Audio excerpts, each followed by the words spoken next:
In this paper, we present a practical method for real-time rendering of scattering effects in participating media.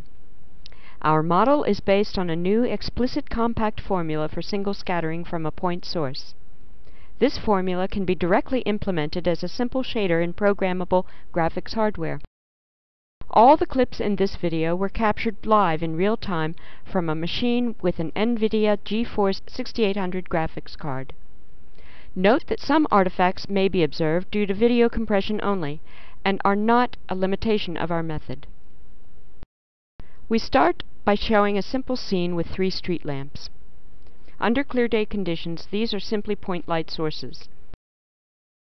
The legend on the bottom left of the image indicates the frames per second, while that on the bottom right indicates the density of fog, or scattering coefficient beta of the medium, which is currently 0.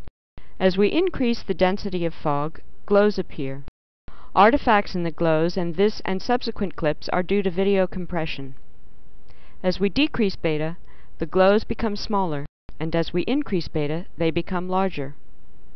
Because of the attenuation of light from further sources, the glows become smaller as we move farther away. Our model can also be used to interactively calculate the change in surface shading due to scattering for the first time. Here we show a vase with both diffuse and specular components under clear day conditions. First, we see a brightening of dark regions at the bottom as we increase the scattering. Note that our method is fully interactive, allowing light sources, viewpoint, and geometry to all be moved arbitrarily. Here we move the light source, seeing the changes in shading. We now decrease beta to return to clear day conditions.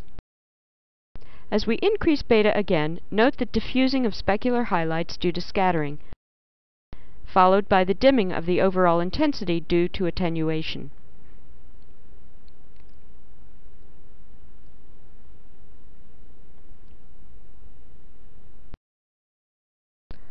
We have seen the types of effects our model can produce.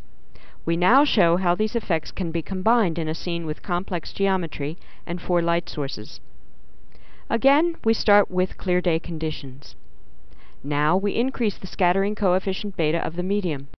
As we decrease and increase beta, we clearly see effects like the glows around light sources, and the change in shading on the vase and pillars. We can also see how the appearance changes as we modify the intensity of individual light sources.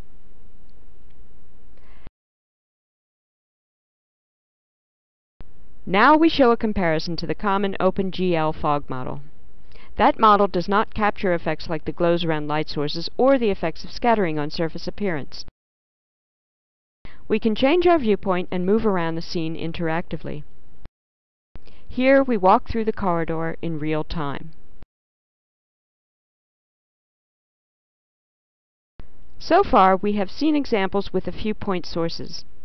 If we assume the light sources are equally far away, we can also apply our technique to complex lighting, allowing many environment mapping methods to be used with participating media for the first time.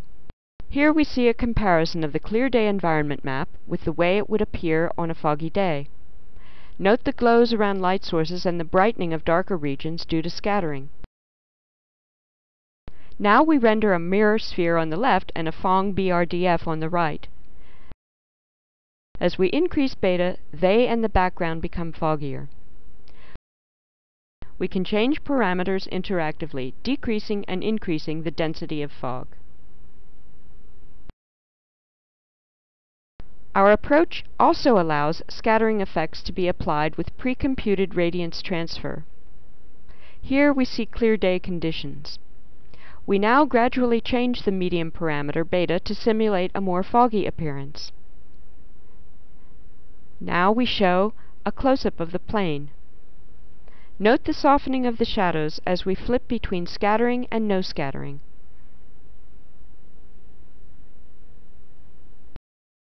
We can also simulate the effect of moving further away, increasing the air light or fog between us and the model. In this case, there is a considerable loss in saturation and contrast, so much so that the originally glossy appearance of the Buddha model is essentially lost. In summary, our method takes a significant step towards real-time rendering of scattering effects in participating media.